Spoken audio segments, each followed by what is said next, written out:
a tücsök kóborolt, fájó szívvel.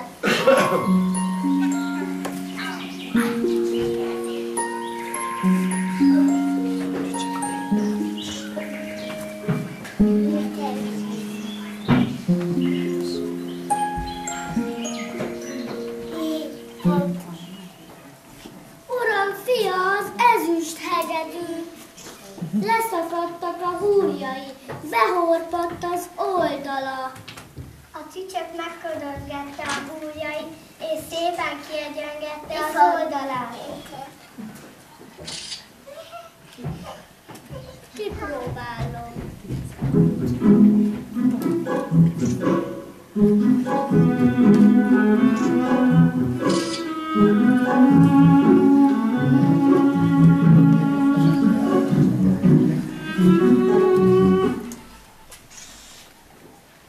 A tündér felébredt.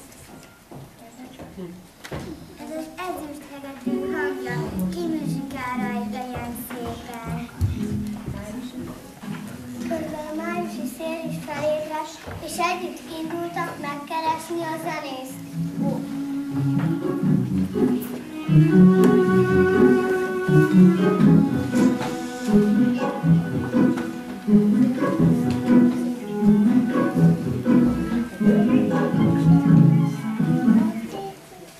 Kijátszik az ezüst hegedűvel.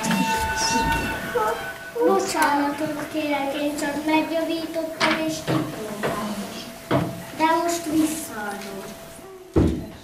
Ne tessék rám haragudni, én csak egy tücsök vagyok.